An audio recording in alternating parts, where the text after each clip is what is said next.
Hello guys, welcome to our channel. This is Teja. ప్రస్తుతం మనతో పాటు సీనియర్ జర్నలిస్ట్ బాలాజీ గారు. నమస్తే సార్. నమస్తే. సో నర్సాపూర్ నియోజకవర్గం ఈసారి ఎంపీగా ప్రభాస్ గారి పెద్దమ్మ ఆమె శ్యామలాదేవి వైఎస్ఆర్సీపీ పార్టీ నుంచి ఎంపీగా పోటీ చేసే అవకాశం ఉందంటూ ఒక వార్త అయితే వచ్చింది. ఆవిడ కూడా ఒక మీడియాతో కూడా చెప్పడం జరిగింది. ప్రభాస్ మద్దతు కూడా నా వైపు ఉంటుందని కూడా చెప్పారు. సో అది ఎంతవరకు వాస్తవం నమ్మొచ్చు అంటారా? వైసీపీకి వేరే ఆల్టర్నేటివ్ లేదు అక్కడ. నిజానికి నర్సాపురంలో రఘురామకృష్ణరాజును ఓడించే క్యాండిడేట్ వైసీపీకి రెడీగా లేరు.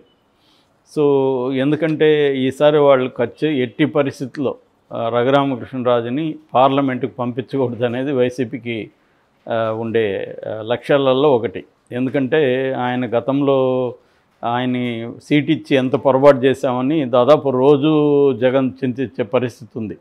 అలా చేశాడు రఘురామకృష్ణరాజు. ఆయన రోజు పంచాయతీ, రోజు వీడియోలు పెట్టడమే ఆయన పని. ఇంకా అసలు ఆయన నియోజకవర్గానికి కూడా ఇప్పటివరకు వెళ్ళాల. మొన్న సంక్రాంతి ఫిల్మ్ ఫెస్టివల్కి వెళ్ళాడు.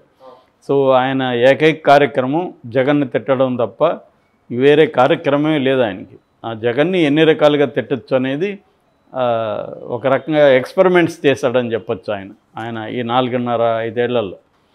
సో ఇప్పుడు మొన్న కూడా ఆయన రావడానికి భయపడి కోర్టు ద్వారా సెక్యూరిటీ తీసుకొని అరెస్ట్ చేయొద్దని చెప్పమని ప్రభుత్వానికి అలా చెప్పుకొని రావాల్సి వచ్చిన పరిస్థితి ఉంది.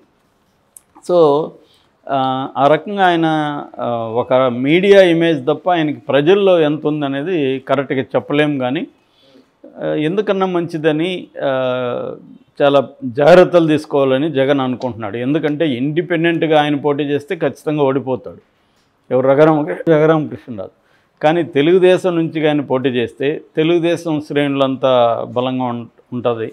రెండోది ఇటు జనసేనకు కూడా అక్కడ బలం ఉంటుంది కాబట్టి నరసాపురంలో. సో ఆయన గెలుపు ఈజీ అవ్వచ్చు అనేది అంచనా అనమాట. ఆయన కూడా అందుకనే ప్లాన్ చేసుకుంటున్నాడు.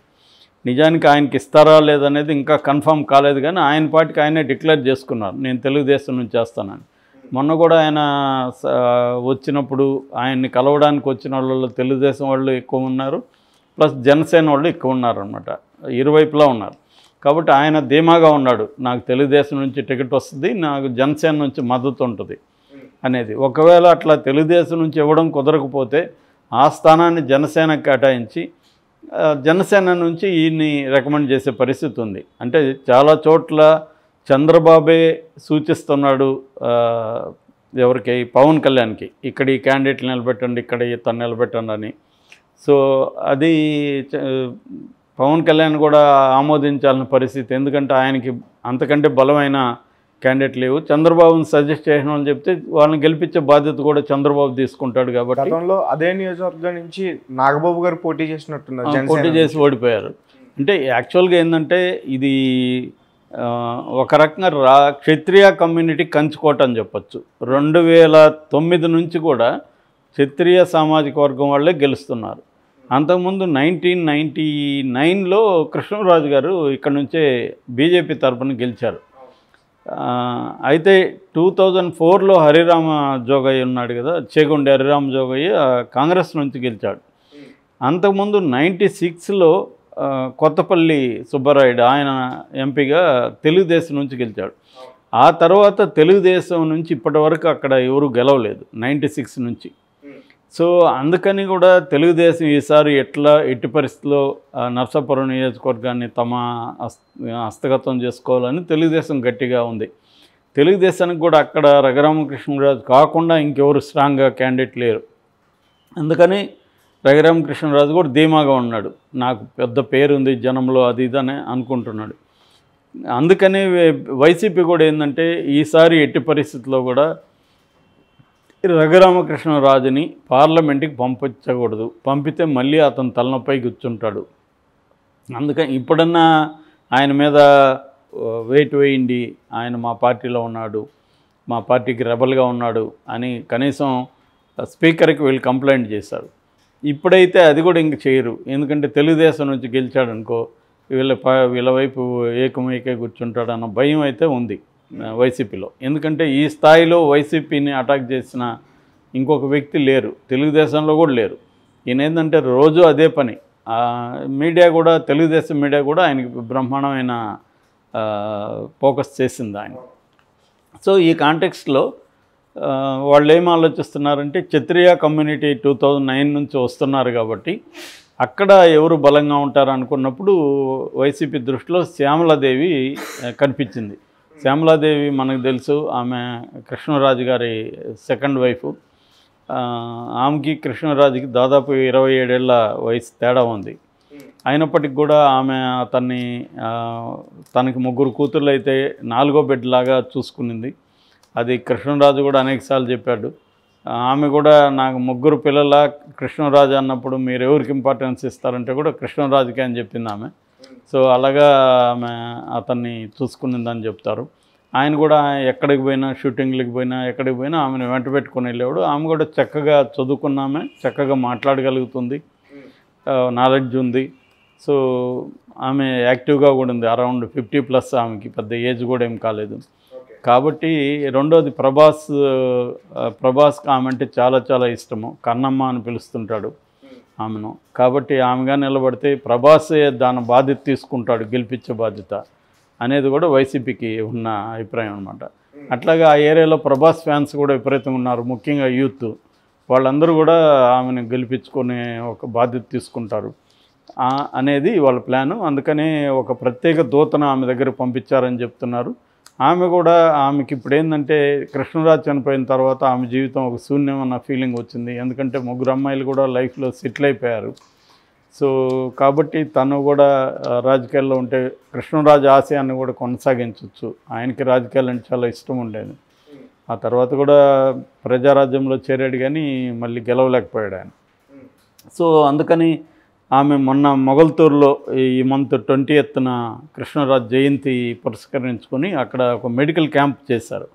అప్పుడు ఆమెను విలేకరులు అడిగినప్పుడు మీరు రాజకీయాలకు వస్తారా అన్నప్పుడు డైరెక్ట్గా ఆమె చెప్పకుండా అందరూ చెప్పే సమాధానం చెప్పింది. ప్రజల అభిష్టం మేరకి, ప్రజల అభిష్టం ఎలా ఉంటే అలా చేస్తాను అని చెప్పింది. నిజంగా ఆమె రాకూడదు అనుకుంటే నేను రావట్లేదు అని చెప్పేసేది. ప్రజల అభిష్టం అంటే అర్థం ఏంటి? ప్రజలు కోరుకున్నారు కాబట్టి వచ్చాను, వచ్చే ఉద్దేశం ఉంది కాబట్టి ప్రజల మీద దోస్తారనమాట వీళ్ళు. నిజానికి ప్రజలందరూ వచ్చి ఎందుకు అడుగుతారు ఆమెకి? అదేంటంటే రాజకీయ నాయకులు వాడే భాష అదే. ప్రజలు ఏం అడిగితే, ఏం కోరుకుంటే అదే చేస్తాను, ఇతను ఏం కోరుకుంటే అదే చేస్తాడు, కానీ ప్రజల మీద తోస్తుంటారు. అలాగే ఏమి కూడా తెలివిగా ప్రజలు కోరుకుంటే చేస్తాను, ఏదేమైనా కృష్ణరాజు గారి ఆశయాలు నేను కంటిన్యూ చేస్తానని కూడా చెప్పింది. సో క్లియర్గా ఆమె రాజకీయాల్లో అడుగుపెట్టే అవకాశం ఉంది, అక్కడే పోటీ చేసే అవకాశం ఉంది. చేస్తే మాత్రం రఘురామకృష్ణరాజుకి ఇబ్బంది అని చెప్తున్నారు. ఆయన మొన్న కూడా ఛాలెంజ్ చేశాడు, నేనైతే ఇక్కడ నిలబడుతున్నాను, మీరు నన్ను ఓడించే క్యాండిడేట్ని వెతుక్కోండిరా అన్నట్టుగా ఆయన వైసీపీకి ఛాలెంజ్ విసిరాడు. రెండోది, ఇంతకుముందు కూడా ఆయన చెప్పాడు, ఒకవేళ ఆమెను దించినా కూడా ఆమెను నేను ఓడిస్తానని కూడా చెప్పాడు.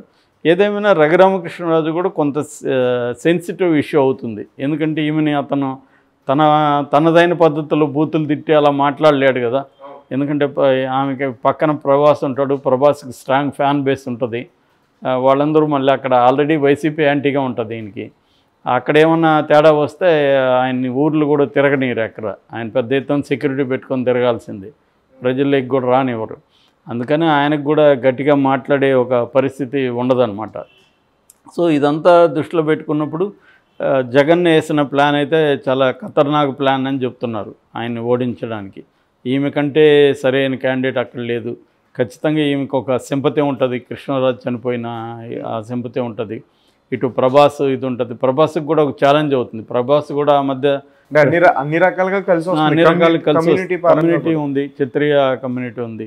క్షత్రియ కమ్యూనిటీ అంతా కూడా రఘురామకృష్ణరాజును ఓన్ చేసుకునే పరిస్థితి కూడా లేదు. ఎందుకంటే అతను గెలిపించిన అతను జగన్తో పోరాటం అనేది కాదు కదా. అతని పని ఏంది? ఎంపీగా తన నియోజకవర్గాన్ని అభివృద్ధి చేస్తూ నువ్వు జగన్ని కావాల్సింటే విమర్శించు, ఎవరు తప్పనరు. కానీ అది పక్కన పెట్టేసి నియోజకవర్గంలోకి వచ్చి నా ప్రజల కోసం పనిచేస్తుంటే అరెస్ట్ చేసినా కూడా ఆయనకు అప్పుడు మంచి పేరు వచ్చేది. ఏమవుతుంది, అరెస్ట్ చేస్తే 2 రోజులు జైల్లో పెడతారు, ప్రజల కోసం నేను పనిచేస్తుంటే అరెస్ట్ చేశారు అన్న ఒక నెరేటివ్ ఆయన తీసుకు వెళ్ళొచ్చు. అదిగా భయపడి అక్కడ కూర్చొని ఇప్పుడు ఎలా రాగలిగాడు? ఆయనకు అవసరం కాబట్టి ఇప్పుడు వచ్చాడు. అన్న విమర్శ అక్కడ ప్రధానంగా యూత్లో బలంగా ఉంది. సో ఇదంతా శ్యామలాదేవి గారికి ఉపయోగపడే అవకాశం ఉంది. నాకు తెలిసి ఖచ్చితంగా ఇది కన్ఫామ్ అని మనం అనుకోవచ్చు. Okay sir, thank you so much. Thank you.